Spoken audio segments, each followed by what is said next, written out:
I think we've got the rematch with Wilder on as well at some point. And then we've got the 2 AJ fights. Well, one, and then obviously when I batter him, he'll want a rematch. Who are you going to fight first, Wilder or Joshua? Well, Wilder's got a rematch clause, so... I saw he said about taking a payout yesterday. Yeah, he said some newspaper reported that he wanted 10 million to step outside. I can imagine him doing that, though, because he ain't going to want to fight you again, mate. That was like the most embarrassing moment of his life. Yeah, for sure, but, you know, I'm not paying him no money to step aside. I'd rather take his scalp again. I'll beat him in the ring, and that's how I'll get him out the way. I wouldn't pay him 2 million to step aside. I'd rather give him another battering again. Yeah, because in a way, it looks like... Yeah, in a way, it's sort of like if you do that, he can hold that, can't he? And say, oh, he didn't want to fight me again. He paid me to get out. Exactly. I'm going to take him out again for the third time, hopefully end of the year. And then we're going to go into 2021 for the biggest fight in boxing history between 2 undefeated British heavyweights, me and AJ, and we're going to battle out for all the gold. There used to be a 3-headed monster in this division. It was me, Wilder and Joshua. And then Ruiz knocked out Joshua, burst that bubble, broke him in. And then I broke in the Bronze Bomber. And then 3 became 2, 2 became 1. And now I'm a standalone soldier. All day long. All day long. They all need to come through me now.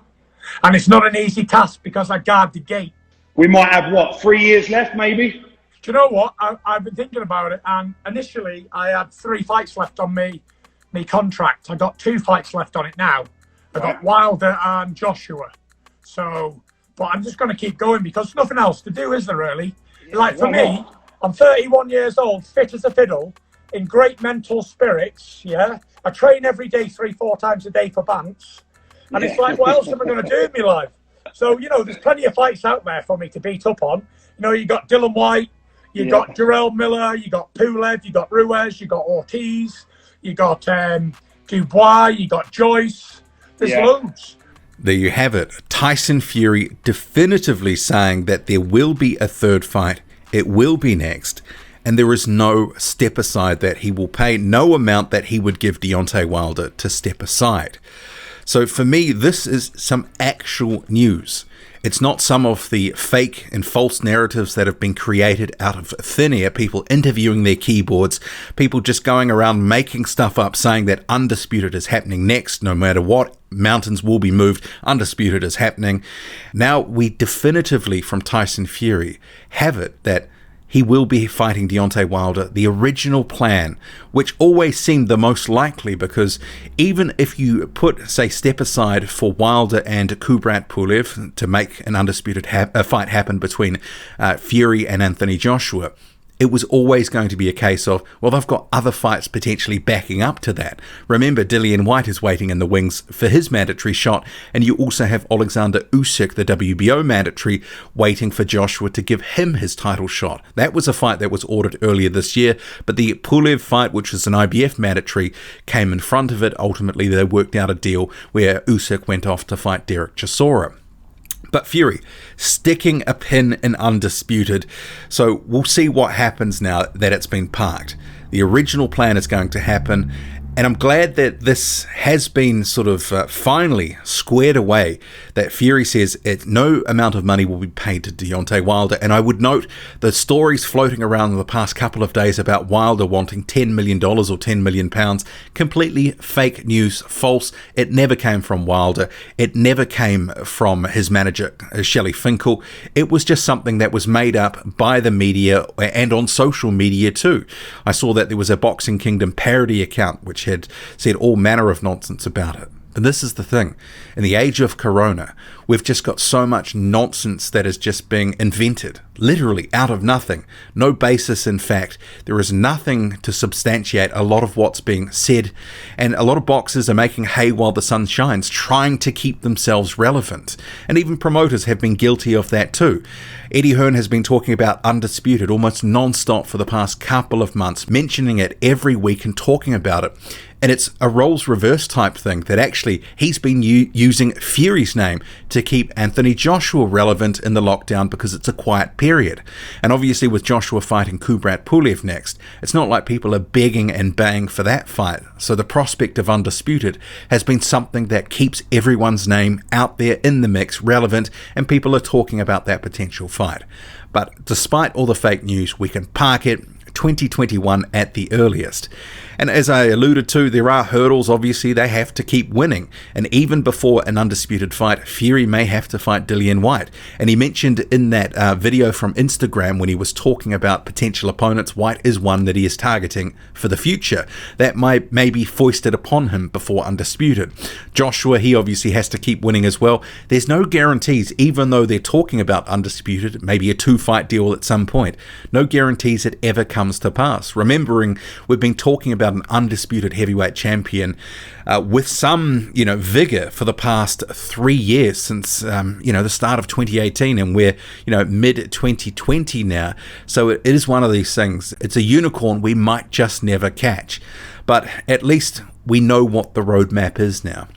We can sort of square away the Undisputed talk, put it to bed, and then we can focus on the what next. And obviously for Fury, it's Wilder. Wilder currently injured. He's rehabbing a bicep injury. He was hoping to be back in the gym training with a bit more force this month. So we'll see what happens. Until now, he's been taking some time off, rehabbing the injury. That was a story that came out a number of weeks ago. And Joshua, obviously, they're looking for the Kubrat Pulev fight. When that will be held, it's unclear. But that one is likely to happen before Wilder Fury 3, or Fury Wilder 3, I should say, simply because Deontay Wilder and Tyson Fury, they've indicated they want the crowd, they want the people there for the gate. Almost $17 million raised off the last fight from gate revenue.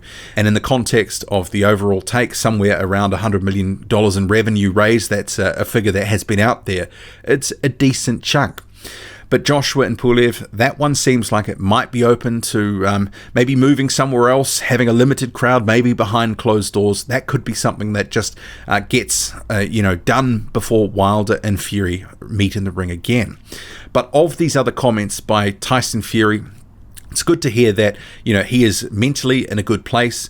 I mean, remembering he's had nothing to really aim for at this point for a couple of months. I mean, after that second fight destroys Wilder and we go into a lockdown, there was a question, would he stay motivated? And obviously with these daily workouts he's been doing on Instagram, and he works out multiple times a day, and we're seeing and hearing from him quite often, he seems to be in a good place. He knows Wilder is the next cab off the rank, and he knows that it's going to happen at some point. And if he dominates Wilder in a third fight, it's another brick in the wall for his legacy before potentially moving on to the likes of a Dillian Whyte, Anthony Joshua, maybe a 2-fight deal with Joshua at some point. But it's good to hear he's not talking 2 or 3 fights left, that he wants to keep going. And recently he said till 40. I mean, that's still quite a ways off, but at least for the next 2-3 years, it looks like Tyson Fury is going to be in the game. And in a sport where it does rely on characters like Fury, big, bold, brash, they grab the imagination of the public. That's good for the heavyweight division as a whole. Having a character like that does add a lot of spice and flavor. So having him remaining in the mix, talking about a number of fights, and also talking about fights past, what you would deem maybe of his generation, that he's looking to fight the likes of a Joe Joyce, a Daniel Dubois, that next crop that is coming through, the guys that will be challenging for supremacy and fighting through a decent chunk of the 2020s. So I like to hear that, and he is in a good place. So we'll see what happens next. But it was good to get some news. I deem what Fury had said as actual news, not the sort of dross that we've been getting in recent weeks. And this is why I haven't been doing nearly as many news videos, because most of it has just been absolute garbage. And, I just don't want to have to report on garbage all the time, because most of it is fake. But what do you make of this news from Tyson Fury? No money will be paid for a step aside, and he will be fighting Wilder next and looking towards an undisputed fight, all things being equal, if everyone keeps winning, potentially in 2021. Drop a comment, loud and often, hit like, hit subscribe, follow me on Twitter, boxing_squared. I'm out.